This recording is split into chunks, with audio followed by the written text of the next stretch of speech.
네, 오늘 말씀의 제목은 원죄입니다. 원죄 들어보셨나요? 네. 영어로는 오리지널 신이라 그래서 근본적인 태초의 죄를 말합니다. 자, 이 원죄라고 하는 게 뭐냐 하면 하나님께서 금하신 선악과를 먹은 인류 최초의 시조 아담의 개인적인 죄를 원죄라고 합니다. 자, 그런데 이 아담의 죄로 인해 나에게 이르러 온 이 결과가 있는데 이게 뭐냐 하면 죄와 사망을 물려받았습니다. 우리 리뷰 앤드 헤럴드지 이렇게 기록하고 있습니다. 사단은 아담을 죄짓게 하는데 승리했다. 어떤 분들은 아담이 죄를 지었는데 왜 내가 죄와 사망을 물려받아야 되느냐? 내가 선택한 것도 아닌데 왜 억울하게 내가 그렇게 죄인이 되냐? 이렇게 질문하는 분들이 있습니다. 자, 리뷰 앤드 헤럴드지에 있는 우리 화이트 선지자의 우리 글을 보겠습니다.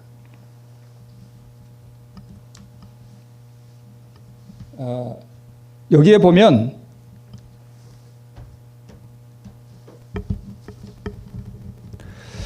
그리하여 인간의 본성은 바로 그 근원이 부패하게 되었다. 그러니까 아담이 선악과를 먹음으로 우리에게 이르러온 결과가 뭐냐 하면 우리 모든 사람의 후손들의 인간 이 본성이 어떻게 됐대요? 부패됐대요. 부패. 그 이후로 죄는 마음에서 마음으로 이르는 가증한 일들을 계속해오고 있다. 범해지는 모든 죄는 원죄의 반향을 일깨운다라고 기록하고 있습니다. 알기로는 이 원죄라는 이 말이 오리지널 신이라고 하는 이 원죄가 예언의 신에 딱 한 번 나온다 그래요. 여기. 자, 그러면 이게 뭐냐 하면 원죄의 반향을 일깨운다 이게 뭐냐 하면 아담이 선악과를 먹은 이 근본적인 원죄가 원죄로 인해서 우리 모든 후손들의 마음이 어떻게 됐대요? 부패됐대요. 그러니까 오염된 거예요. 그죠? 그래서 이 본성이 부패함으로 인해서 이 본성으로부터 다 뭐가 나온다는 거예요? 범해지는 죄악된 행위가 나온다는 것입니다. 그래서 이러한 범해지는 모든 죄악의 행위들이 무엇을 일깨운대요? 바로 원죄가 무엇을 우리에게 남겨줬는가 하는 그 메아리를 우리에게 보여준다는 것입니다. 자, 어떤 분들은 아담의 죄 때문에 왜 내가 죄인이 되며 왜 내가 죽어야 되는가에 대한 반감을 가지는 분들이 있는데요. 우리 자녀에게 보내는 기별에 이렇게 되어 있습니다. 첫째 아담과의 관계에서 인류가 그에게서 받은 것이란 뭐와 뭐밖에 없대요? 죄와 사형 선고밖에 없다라고 기록하고 있습니다. 그러니까 아담의 원죄로 인해서 우리가 이 죄와 사형 이 죽음을 받은 게 맞아요? 안 맞아요? 맞아요. 네, 맞습니다. 자, 그러면 그다음에 하나 더 볼게요. 아담은 시험에 실패하였다. 그가 하나님의 율법에 반역하였으므로 그의 모든 후손은 뭐가 됐대요? 죄인이 되었다.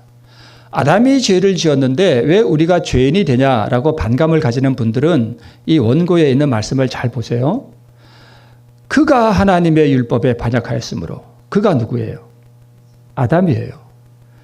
반역하였으므로 그의 모든 후손은 뭐가 됐대요? 죄인이 되었다고 기록하고 있습니다. 자, 그러면 아담이 지은 그 원죄 때문에 우리가 죄와 사망을 물려받았다면 이 죄와 사망 가운데 죄는 무엇이고 사망은 그럼 무엇이냐? 죄는 뭐예요? 부패한 본성이에요. 여기서 우리가 물려받았다라고 하는 이 죄는 선악과를 먹은 죄가 아니에요. 이제 이 구분을 우리가 좀 잘 하셔야 됩니다. 우리가 이 원죄의 문제 때문에 우리 교단 안에서도 좀 이렇게 옥신각신하는 게 있어요. 우리가 물려받은 죄는 선악과 먹은 죄가 아니에요. 자, 하나님께서는요, 하나님께서 저에게 너 왜 선악과 먹었어? 라고 책임을 묻지 않으십니다. 원죄를 오해하는 분들은 아담이 선악과 먹은 그 죄의 책임을 나에게 묻는다 이렇게 주장하는 분들이 있는데 그건 아닙니다. 그러니까 우리가 물려받은 죄는 아담이 개인적으로 지은 선악과 먹은 죄가 아니에요. 그러니까 우리 모두에게도 하나님께서 아담이 먹은 선악과의 먹은 그 죄의 책임을 묻지 않으셔요. 그러면 여기서 말하는 이 죄, 부패한 본성은 뭐냐 하면 아담이 선악과를 먹음으로 아담과 우리 모든 후손들에게 이르러 온 게 있는데 그게 뭐냐 하면 사단의 본성을 받았습니다.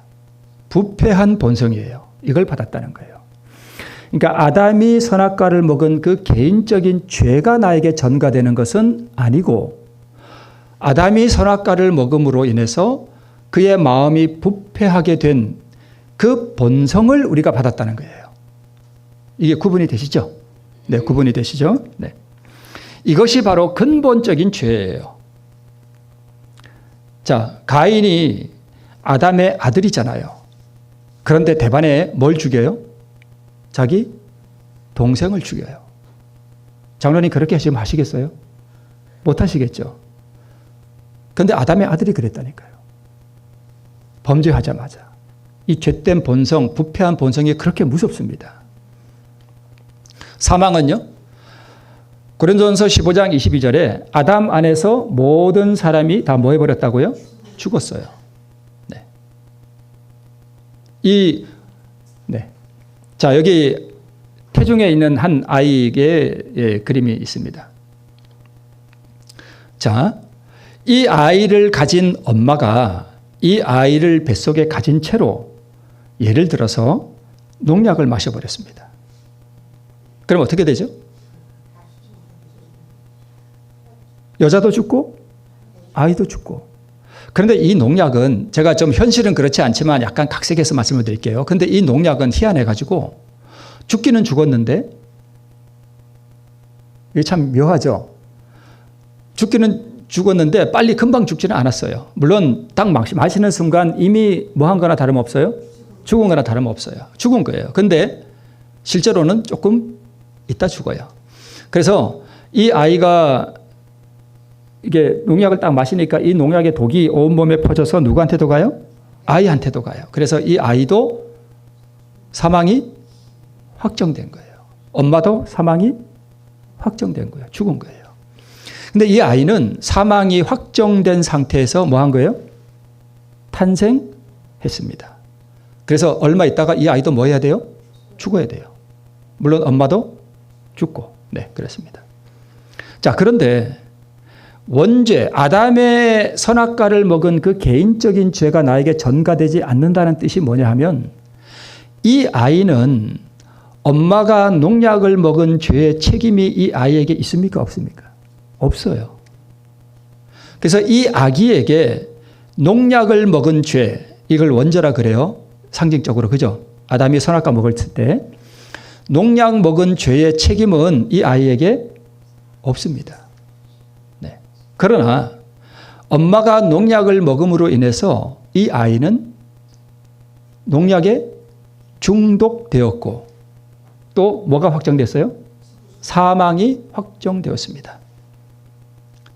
이게 아담이 선악과를 먹음으로 우리에게 이르러 온 결과를 제가 아주 100% 일치하지는 않지만 하나의 예로 이렇게 말씀을 드린 것입니다.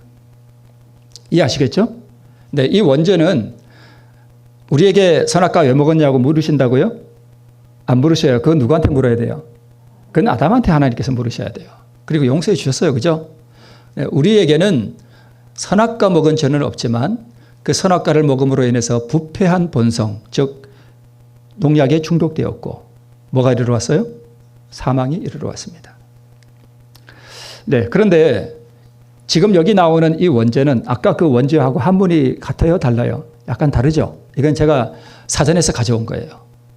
자, 앞에 원죄할 때 아까의 그 아담이 선악과 먹은 그 원죄할 때 원자는 으뜸 원자예요. 강원도 할 때 그 원자거든요. 근데 이 원자는 뭐냐 하면 원통할 원자예요. 여러분 원통해요? 그러니까 원통한 죄라는 거예요. 내가 선악과 먹었나요? 아니잖아요. 근데 내가 뭐가 됐어요? 죄인이 됐어. 그럼 원통해요? 안 원통해요? 원통하잖아요. 그래서 원통한 죄예요. 이건 제가 그냥 사전에 있는 걸 가져왔는데 내가 죄를 지은 것도 아닌데 억울하게 뒤집어 쓴 죄예요. 자, 다시 말씀을 드리지만 여기서 말하는 이 죄는 선악과 먹은 죄가 아니라 부패한 본성을 말해요. 그걸 내가 뒤집어 썼다는 거예요.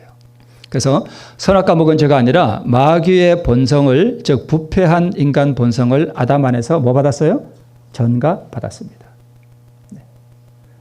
또 요거는 제가 만든 말입니다. 뭐예요? 원통할 원자, 죽을 사자. 그래서 내가 선악과 먹은 것도 아닌데 내가 태어나서 보니까 나는 뭐하게 태어났어요? 죽어서 태어났어. 그러니까 억울하잖아요. 원통하잖아요. 그래서 원통한 죽음이에요.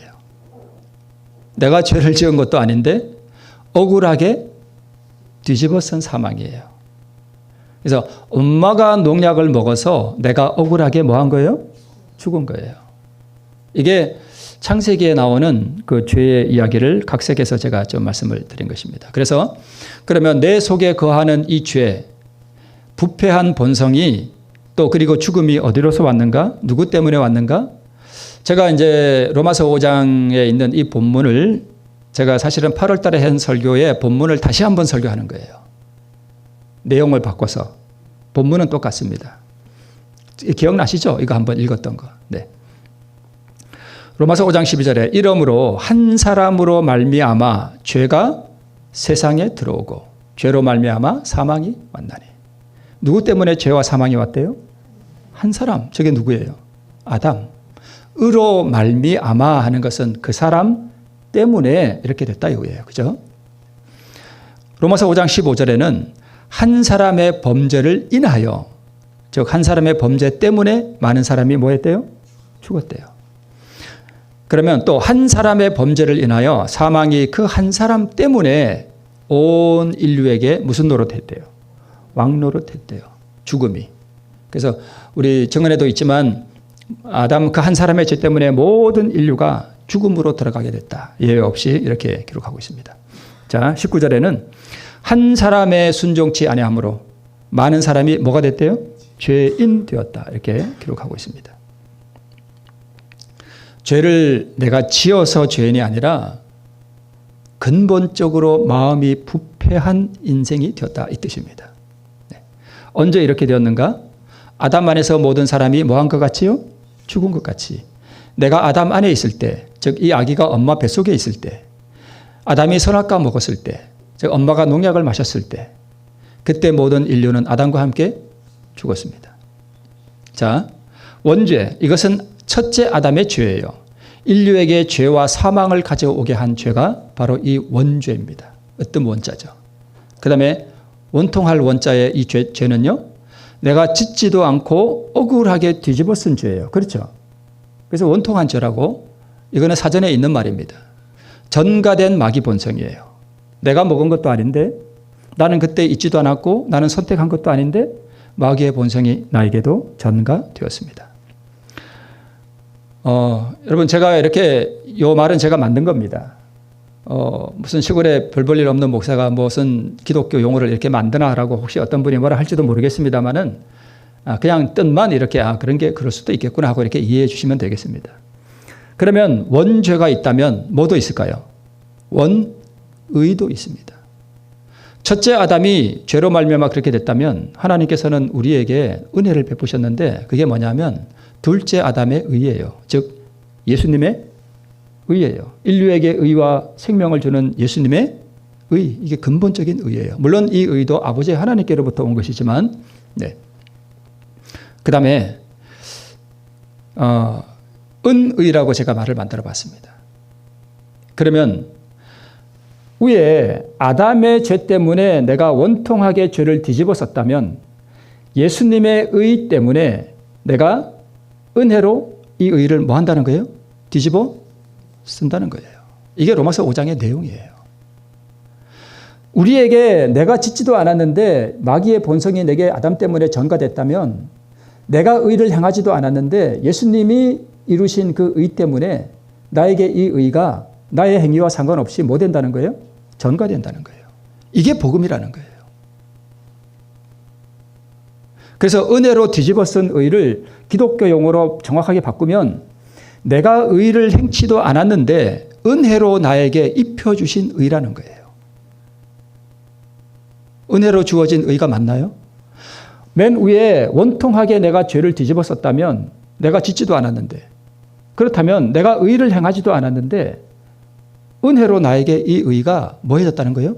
입혀졌다는 거예요. 이게 복음이라는 것입니다. 자, 농약 중독, 사망 확정 이렇게 해서 내가 탄생했는데 그러면 하나님께서 내게 뭐를 주셨는가 하면 해독제를 주셨습니다. 이 해독제가 뭐예요? 그리스도의 의가 바로 해독제예요. 그러면 이 해독제를 내가 어떻게 받느냐 하는 것을 우리가 계속 나누었잖아요. 그죠? 나는 내가 아담에게서 물려받은 이 농약, 이것을 주님께 뭐 하고요? 드리고 이 해독제를 뭐 하면 돼요? 받으면 돼요. 이 해독제가 곧 광야의 뭐예요? 노뱀이었습니다. 자, 하나님께서 이 억울한 죄와 사망에서 구원하시기 위해 주신 것이 바로 뭐냐 하면 은혜입니다. 나의 어떠한 공로 없이 은혜로 의와 이 생명을 주셨습니다. 아기가 왜 죄인이냐? 악을 행치도 않았는데 왜 죄인이냐?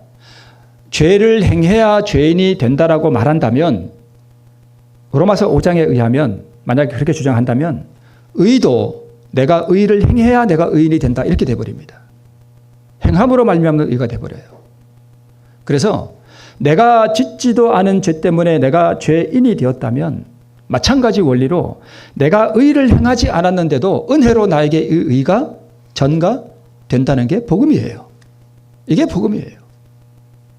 우리의 어떠한 공로나 의로운 행위 없이 오직 예수 그리스도의 그분의 완전하신 공로로 말미암아 우리가 의와 생명을 받는다는 거예요. 이게 복음이라는 거예요. 이것은 제가 인터넷에 원죄라고 검색하니까 이 원통할 원자, 죄의 죄자가 이렇게 뜨더라고요. 그래서 제가 가져온 거예요. 그래서 억울하게 농약에 중독돼서 사망을 가져온 아담 외의 모든 후손은 바로 이 원죄예요. 으뜸 원자 쓰는 그 원죄는 누구한테만 해당되는 거고요? 아담한테만 해당되는 거고 그 원죄로 인해서 우리가 이 원통할 죄를 뒤집어 썼다는 것입니다. 저 죄.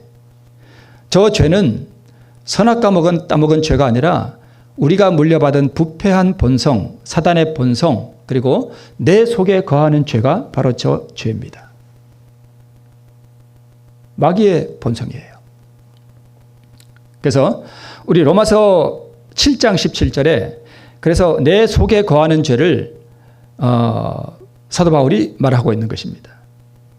이제 이것을 행하는 자가 내가 아니요 내 속에 거하는 죄, 내 안에 부패한 본성 때문에 그 부패한 본성으로 이끌리는 성향을 우리가 가지고 있다는 거예요.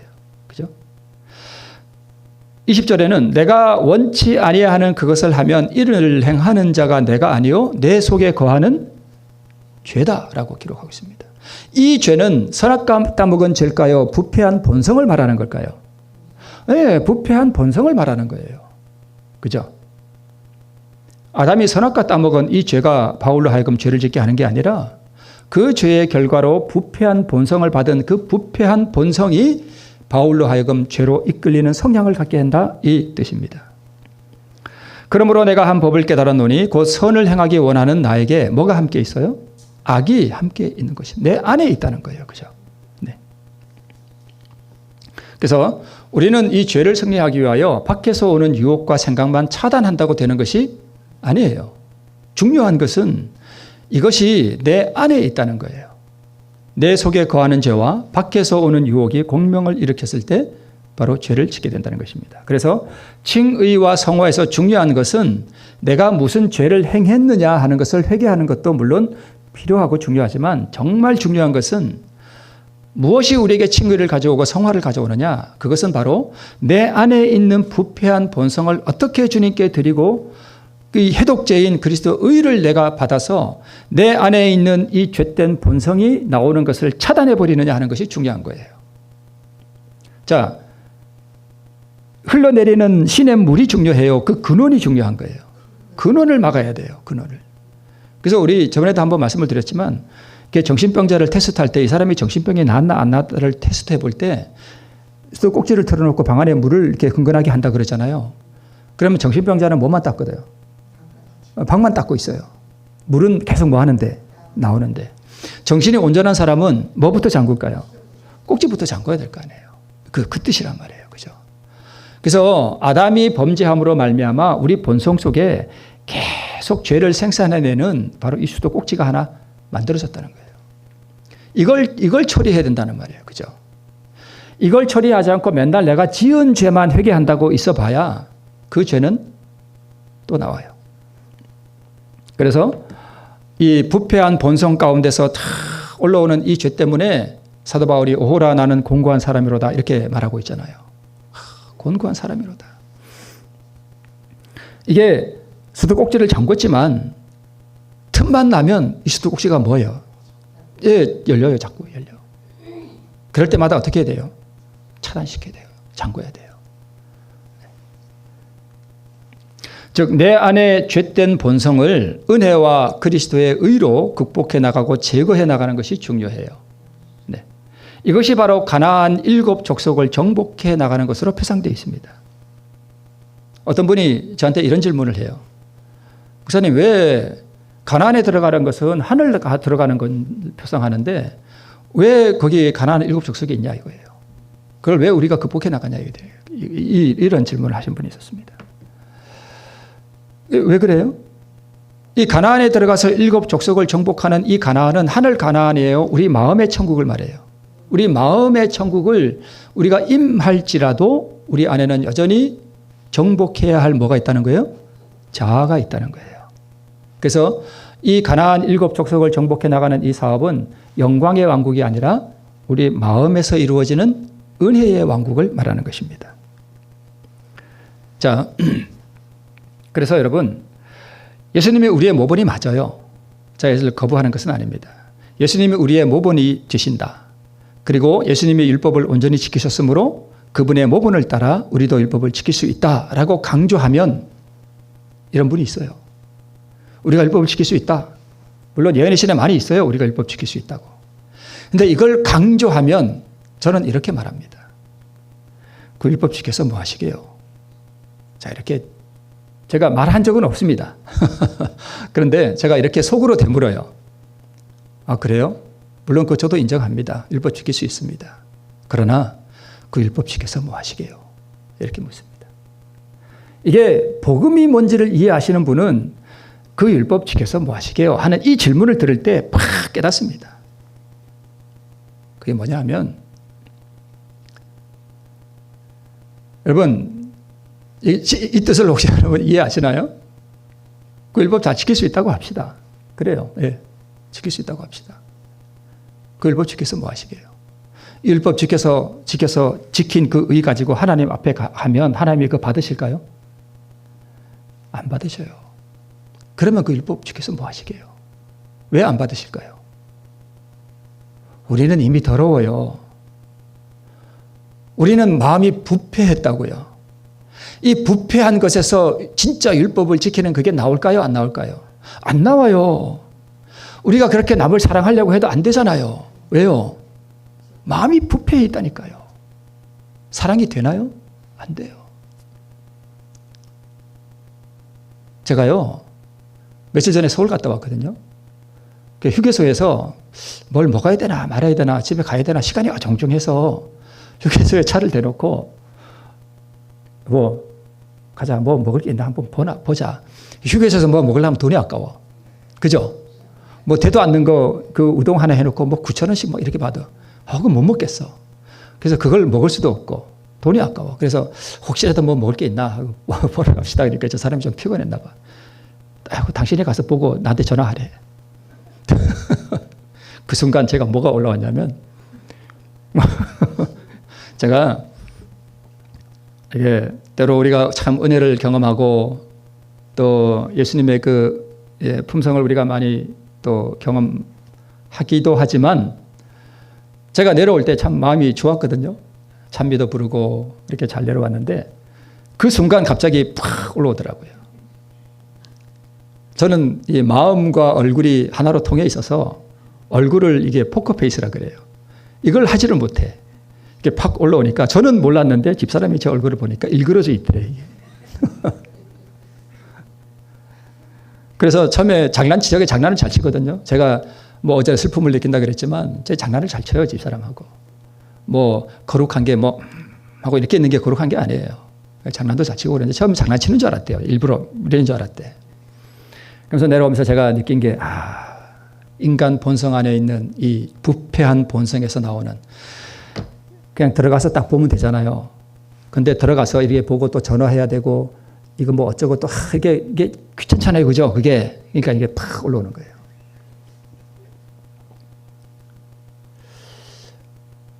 이 부패한 본성. 내가 서울 가서 내려올 때까지 율법을 잘 지켰다 할지라도 그 순간 팍 올라왔을 때 그게 다 어떻게 돼요? 아무것도 아니에요. 그거 가지고 하나님 앞에 가면 하나님께 받으실까요? 율법을 지킬 필요가 없다는 말도 아니고요. 율법을 지킬 수 있다는 말씀을 부정하는 것도 아니고 율법을 무시하는 것도 아니고 왜 그 율법을 지키려고 하느냐? 그걸 말씀드리는 거예요. 그거 가지고 하나님 앞에 가서 의롭다고 인정받으려고요? 천만에요. 그러면 뭐를 짓밟는 거예요? 그리스도의 의를 짓밟는 거예요. 그분이 이루셨다니까요. 우리에게 의로움이 되시는 분은 그리스도이세요. 나의 행위가 아니에요.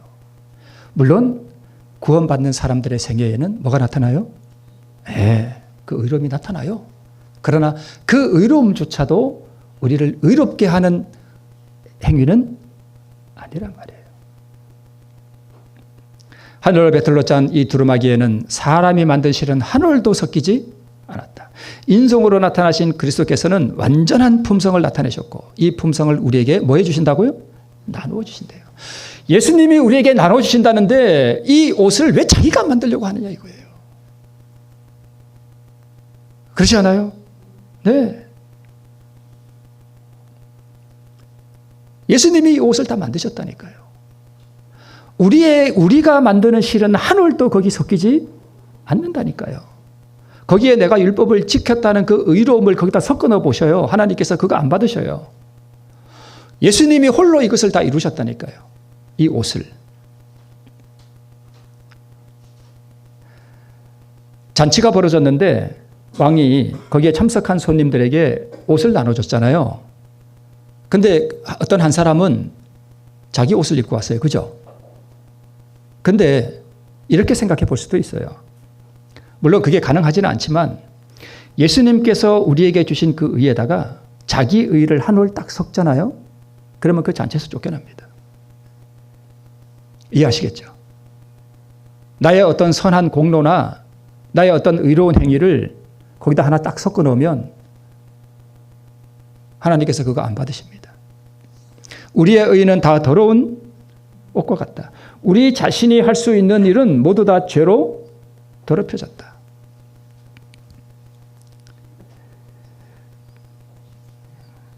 제가 저희 집사람한테 사랑한다고 고백할 때가 있습니다. 근데 제가 그때 뭘 느끼는지 아세요? 이거 다 가짜야. 그런 저를 알아요. 저는 알아요. 그렇다고 제가 집사람을 사랑하지 않는데 사랑한다라고 하는 건 아니에요. 그러나 그 사랑도 다 뭐 된 거예요? 오염된 거예요. 오염된 거예요. 어디에서 나오기 때문에요? 타락한 더러운 본성에서 나오는 거기 때문에 다 죄로 오염되어 있다니까요. 저희 집사람은 그것을 받을 수 있을지는 몰라도 하나님께서는 그거 받지 못해요. 더러워서요. 그 뜻이에요. 하늘로 배틀로 짠 이 두루마기는 예수의 공로고 그리스도의 의의 옷이에요. 사람이 만든 실은요, 자기 공로, 선행과 인간의 행위가 거기 섞여 들어가는 것을 말해요. 아무것도 아니에요. 제가 어제도 그런 표현을 했습니다만 하나님 앞에 의로움이 되기 위해서 내가 하나님 앞에 의롭다, 의로운가라는 것을 보기 위해서 내 생애를 뒤돌아보면 선한 것이 있어요, 없어요? 없어요. 없다니까요. 하나님 앞에 내가 선한 것이 털끝만큼이라도 있다라고 생각하는 그 순간 우리는 예수 그리스도의 의를 우리는 짓밟는 거예요.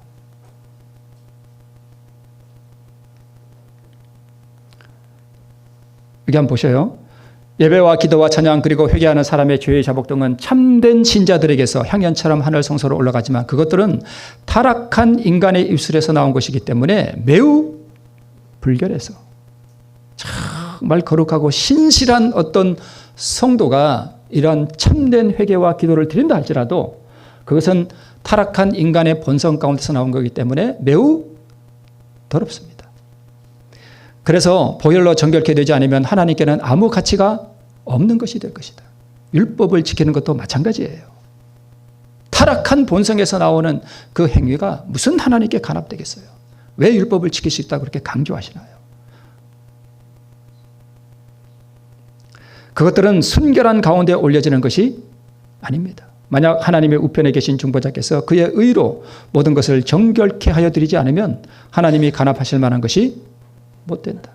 지상 장막에서 올라가는 모든 향연은 정결케 하시는 그리스도의 핏방울이 적셔져야 한다. 물론 율법을 지키는 거 우리가 강조해야 됩니다. 제가 그 자체를 뭐라 하는 거 아니에요. 정말 중요해요. 율법을 지키는 게. 율법을 안 지키는 사람이 어떻게 하늘나라 가겠어요. 그죠? 네. 이어서 그는 하나님 앞에서 자신의 공로를 담은 향로를 갖고 계신다. 그 속에는 부패한 땅의 것은 흔적도 없다. 그는 이 향로에다 그의 백성들의 기도와 찬양과 죄의 자복을 모아들이셔 그 위에다 그분 자신의 흠 없는 의를 첨부하신다. 그 향은 그리스도의 속죄의 공로로 향기롭게 하기 때문에 하나님께서 온전히 받으실 만한 향으로 간합됩니다. 왜 율법을 지키려고 하시는가? 그것은 모든 시험 속에 깔려있는 기본적인 문제는 의지를 하나님께 굴복시키는가의 여부이다 라고 제가 우리 재림교회 성경 주석 같은 것은 잘 인용을 안 합니다만은 오늘 여기 인용했습니다. 왜 율법을 지키라고 하시는가 하면 자아를 굴복시킨 마음에 그리스도의 의를 이식하기 위해서 하나님께서 우리에게 율법을 순종하라고 하십니다. 누누이 말씀을 드리지만 여기서 말하는 이 순종, 이 율법을 지키는 것은 예수님이 이루신 그것을 말하는 것이 아니라 자아를 굴복시키는 순종이에요. 그러므로 예수께서 우리의 모본이 되신다는 것은 하나님 앞에 자신의 의지를 굴복시키는 모본이 되신다는 뜻입니다. 다시 한번 또 반복하지만 예수님은 신성의 능력을 사용하는 것을 포기하는 자아굴복을 하셨고 이것이 계명을 순종하는 의를 이루는 계명을 순종하는 것이었고요. 우리는 마귀 본성을 사용하는 것을 포기하고 자신의 뜻을 포기할 때에 의를 받는 조건으로서의 계명에 순종하는 것이 된다는 것입니다. 자, 로마서 9장 30절에 의를 쫓지 아니한 이방인들이 의를 얻었으니 곧 어디에서 난 의요? 믿음에서 난 의요. 의를 쫓지 아니한 이방인들이라는 뜻은 뭐냐 하면 스스로 의를 이루려 하지 않았다는 뜻입니다. 의롭게 되려고 하는 뜻이 없었다는 뜻이 아니라 스스로 의를 이루려 하지 않았다는 거예요. 이런 사람들은 뭘 얻었대요? 의를 얻었대요. 어떻게 얻었느냐? 뭘로요? 믿음에서 났다는 거예요.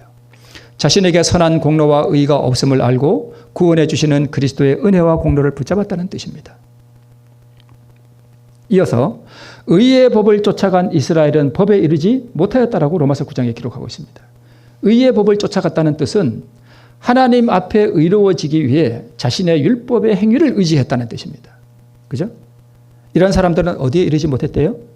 법에. 즉 율법이 요구하는 완전한 품성과 완전한 의를 이루지 못했다는 뜻입니다. 네. 그래서 제가 그 율법 지켜서 뭐 하시게요? 이렇게 속으로 질문하는 이유가 바로 이것입니다. 그것은 율법 지킬 필요가 없다는 뜻이 아닙니다. 그죠? 네. 그래서 계명을 지키지 못한 불가능한 것을 시도했다. 그런 뜻입니다. 왜 그렇게 됐느냐? 이는 저희가 뭐에 의지하지 않고요. 믿음에 의지하지 않고 자기의 선한 행위에 의지했기 때문이다. 네. 하나님의 의를 모르고 자기 의를 세우려고 힘써 하나님의 의를 복종치 아니하였다라고 기록하고 있습니다. 그래서 율법을 지키는 것이 가능하다는 것을 강하게 주장하는 목적이 만약 여기에 있다라면 옛 이스라엘의 멸망의 길을 따라가는 것이라 이렇게 말씀드릴 수 있습니다.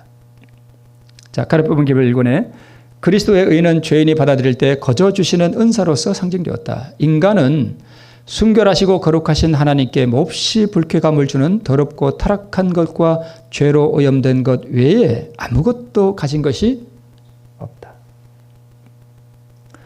이 예수님이 우리의 의가 되시고 우리에게 가진 것은 죄밖에 없다라는 이 사실을 많이 앉아서 명상을 해보면요.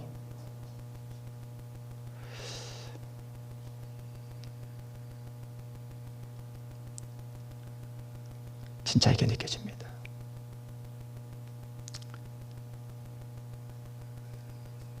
앉아서 내 자신의 모습을 가만히 생각해 보면 마치 썩어가는 시체 같아요. 진짜예요. 썩어가는 시체 같다니까요. 바람같이 허망해요. 사람이 죽으면 존재 자체가 사라집니다. 인간의 눈에 볼 때, 그렇죠? 그리스도 없이 가진 것은 죄밖에 없는 인생의 모습을 내 육체를 통해 가만히 들여다보면 진짜 그렇습니다. 젊을 때는요, 몸이 튼튼하고 아름다우니까 잘 모를 수 있지만 내 몸이 쇠약해져 가고 다리도 가늘어지고 이 몸의 색깔도 울긋불긋하고 이렇게 늙어가는 표가 나면 내 몸을 가만히 내려다보면 진짜 시체 같아요. 아, 인생이 아무것도 아니구나. 그리스도의 의와 그 생명이 아니면 나는 바람같이 허망한 인생일 뿐이라는 사실이 절감이 됩니다. 그 육체를 바라볼 때요, 내 이 더러운 육체로 행한 모든 의로운 행위들이 아무것도 아니라는 것이 느껴져요.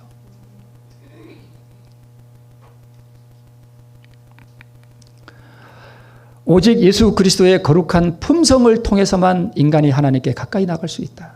여기에 어떻게 인간의 공로가 첨가되느냐 말이에요. 이 거룩한 품성이 뭐냐 하면 바로 그리스도 우리의 의예요. 네. 자, 그래서 그리스도는 모든 믿는 자에게 의를 이루기 위하여 율법의 마침이 되시니라. 로마서 10장 4절에 있는 말씀입니다. 자, 모든 믿는 자에게 누가 의가 되신다고요? 그리스도가요. 율법의 마침이 되시니라 하는 이것을 우리는 잘 이렇게 감이 안 오는데 쉬운 말 성경이 이걸 정말 잘 번역해 놨습니다. 저는 쉬운 말 성경이 이 부분은 너무너무 마음에 들어요. 똑같은 말씀인데 이렇게 번역했습니다. 그래서 그리스도께서는 주를 믿는 모든 사람들로 하여금 하나님의 의에 이르도록 하기 위해 율법을 온전히 이루어 주셨습니다. 누가요? 예수님이요. 율법을 온전히 이루어 주셨대요. 예수님이요. 누구를 위해서요? 나를 위해서. 나에게 이 의를 주시기 위해서. 의란 율법에 온전히 순종하는 거거든요. 저는 이 쉬운 말 성경 로마서 10장 4절이 너무 마음에 듭니다. 정말 복음대로 해석해 놨습니다. 예수님이 이루어 주신 거예요. 그리스도께서는 모든 믿는 사람들에게 의가 되시고자 율법의 끝이 되셨느니라. 그분이 다 이루셨다는 뜻이에요. 다 이루었다. 오늘 교과 시간에도 잠깐 나왔습니다만 다 이루었다. 한글 킹제임스 성경은 이렇게 번역했습니다. 그러므로 율법을 지켜 이루어지기를 바라는 것은 우리의 의가 되시기에 율법의 마침이 되시는 그리스도의 공로를 무시하는 짓밟는 행위이며 십자가의 원수로 행하는 것입니다. 예수님께서는 율법의 의를 이룰 수도 없고 의도 없고 생명도 없으며 타락한 속절없는 죄인임을 깨닫고 의를 갈망하는 모든 사람에게 의가 되어주시기 위해 이 땅에 오셔서 우리 대신 우리를 위하여 우리에게 주시려고 율법을 온전히 지킴으로 완전한 의를 이루셨습니다. 제가 자꾸 이런 말씀을 드린다고 좀 식상해하지 마시고요. 이것을 여러분 진짜 묵상해 보셔요. 여기서 듣고만 끝내지 마시고요. 집에 가셔서 조용한 시간에 혹은 걸어갈 때 이것을 가만히 묵상해 보는 게 정말 중요해요. 저는 이걸 자주 묵상합니다. 저는 하나님께 기도할 때 하나님, 저는 믿음으로 말미암는 의를 잘 모릅니다. 저는 믿음으로 말미암는 의를 모릅니다. 하나님, 이 믿음으로 말미암는 의가 무엇인지 저에게 가르쳐달라고 저는 기도해요. 제가 맨날 믿음으로 말미암는 의를 설명하면서도 저는 이것을 하나님 앞에 모른다고 고백합니다. 이 깊은 의미를 우리가 어떻게 알겠어요? 그래서 저는 이것을 묵상해요. 제가 이렇게 말하면서 내가 율법을 지킴으로 의를 이룰 수 없고 그리스도가 우리의 의가 되시고 예수님이 나의 의가 되신다는 이것을 자꾸 묵상해 보셔요. 인간의 공로라는 게 아무것도 아니고 배설물과 같다는 것을 알게 됩니다. 그때에 무엇을 알게 되느냐 하면 은혜로다. 은혜로다. 모든 것이 은혜일 뿐이로다. 이것을 알게 됩니다. 은혜로다. 자아 포기 그거 해서 하나님이 나를 구원해 주시나요? 아니에요. 은혜로 구원받습니다. 이걸 깨달으려면 이걸 자주 우리가 묵상해 봐야 합니다.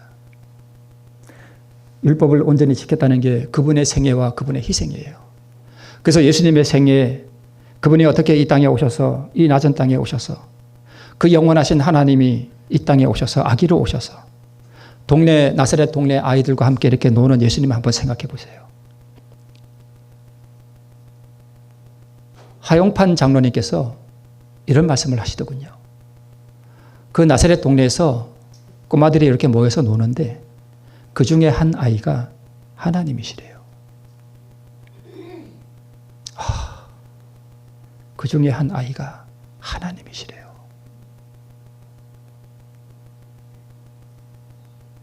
그분이 왜 이 땅에 오셨는지.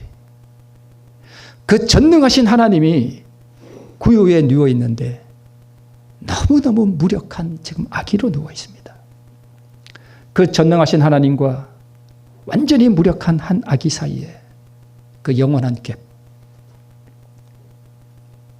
그분이 왜 이 땅에 오셨는가?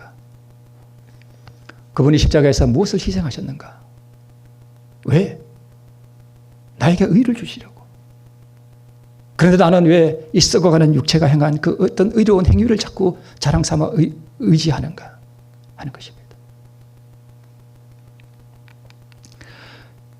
죄와 사망이 나의 범죄의 행위나 죄악과 상관없이 첫째 아담의 범죄로 말미암아 내게 이르러 왔다면, 그죠? 원절을 다시 한번 봅니다. 죄와 사망이 나의 범죄의 행위나 죄악과 상관없이 첫째 아담의 범죄로 말미암아 내게 이르러 왔다면 의와 생명도 나의 의로운 행위나 선행과 상관없이 둘째 아담 예수 그리스도의 공로로 말미암아 내게 이르러 온다. 이것이 복음입니다. 이것이 복음이요 그리스도께서 우리의 의가 되신다는 의미입니다. 아담의 원죄로 말미암아 죄인 되었다는 것은 선악과를 먹은 아담의 개인적인 죄가 나에게 전가된다는 뜻이 아닙니다. 다만 그로 인해 우리 모두 인간의 마음의 근원이 부패하게 되었다는 의미입니다. 또한 예수님의 의로운 행위로 말미암아 한 치료제가 제공되었는데 이것이 그리스도의 의입니다. 어쨌든 아담의 원죄로 말미암아 부패한 본성, 죄를 물려받았고 그로 인해 사망이 왔다면 억울합니까? 그렇다면 나의 어떠한 의로운 행위와 상관없이 예수 그리스도의 무한한 희생의 은혜로 의가 제공된다면 이것도 억울합니까? 억울한가요? 억울할 거 없잖아요. 어떤 사람들은 왜 내가 선택하지도 않은 죄 때문에 내가 죽고 내가 죄인이 된다고 하느냐라고 말합니다. 그렇다면 되묻습니다. 그러면 당신이 어떠한 의도와 상관없이 어떠한 의로운 행위와 상관없이 예수님의 무한한 희생의 은혜로 값없이 의가 제공된다면 그것도 억울한가? 묻습니다. 억울합니까? 앞에 게 억울하다면 이것도 억울해야 됩니다. 앞에 게 억울하기 때문에 거부한다면 밑에 있는 이 값없이 은혜로 제공된 이 의도 거부해야 됩니다. 이제 마치면서 제가 만든 한 예화를 말씀드릴게요. 자, 내가 태어나 보니 우리 아버지가 빚을 지고 죽었습니다. 채권자가 나에게 100억의 빚을 갚으라고 합니다. 갚을 수 있어요? 월급 250만 원 받아서 이거 언제 갚습니까? 못 받습니다. 못 갚습니다. 자, 그런데 어떤 한 큰 부자가 나를 불쌍히 여겨서 그 빚 문서를 나에게 넘겨주면 내가 너의 빚 다 탕감해주고 또 뭐까지 주겠다? 1조 원을 주겠다 그랬습니다. 제안을 했습니다. 이게 복음입니다. 나 때문에 빚졌습니까? 아니요. 우리 아버지가 빚 남기고 죽었어요. 태어나보니까 내한테 100억의 빚이 있어요. 못 갚아요. 그런데 어떤 부자가 나의 어떠한 선행이나 공로 없이 빚 문서만 나에게 넘겨주면 다 갚아주겠대요. 자, 그러면 다 갚아주기만 하면 여전히 나는 뭐예요? 거지지. 그죠? 100억을 갚아주기는 했지만 나는 여전히 뭐예요? 그냥 거지예요. 복음은 거기서 그치는 게 아니에요. 또 뭐까지 준대요? 1조 원을 준대요. 1조 원을. 이게 영생이에요. 여기서 빈 문서가 뭘까요? 부패한 본성, 농약, 또 많이 들은 말로 자, 죄된 본성, 욱 하고 올라오는 그거. 제가 그 휴게소에서 욱 하고 올라왔지만 약간 얼굴이 잠깐 일그러졌지만 저희 집사람한테 화 안 냈습니다. 또 화낸다고 오해하실 것 같아서.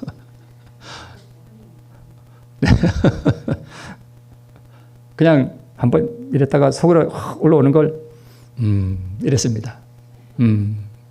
그러니까 없어져요. 또 오면서 여전히 기쁘게 참여하고 왔습니다. 여러분, 믿음으로 말미암는 의를 알면 욱하고 올라와도 아무렇지도 않아요. 그런 거 가지고 절망하거나 이러지 마세요. 어쩔 수 없어요. 죄된 본성이 우리한테 있기 때문에 올라온다니까요. 그리고 한번 버럭했다 할지라도 그것 때문에 낭망하고 있지 마세요. 자, 이제 마치면서 자, 어떤 사람이 이래요. 그래, 내가 선택한 죄도 아닌데 아담의 원죄 때문에 왜 내가 이렇게 돼야 되느냐. 그래서 하나님께서 우리에게 말씀하시는 거예요. 아, 그래? 원통하지? 그럼 너에게도 선택의 기회를 줄게. 이거 아니에요? 네, 선택의 기회를 줄게. 무슨 선택이요? 내 빈문서를 넘겨주고, 그죠? 그것을 받기로 뭐 하면, 어떤 부자가 나에게 제공해주는 그 은혜를 내가 받기로 뭐 하면, 선택해주면 큰 부자가 된다니까요. 이게 복음이에요. 억울할 거 있어요? 없어요? 없어요. 이것이 복음입니다. 네. 오늘 이 주제들을 제가 자꾸 말씀을 드리는 것은 이 주제들을 우리가 생활 속에서 깊이 이렇게 묵상해 보면서 우리 예수님의 그 의와 그분의 공로와 그분의 희생으로 이르러 이 복음이 무엇인지 우리가 기억할 때 그게 구원이라고 하는 사실을 우리 기억하시는 우리 모두가 되시길 바라면서 말씀을 마치겠습니다.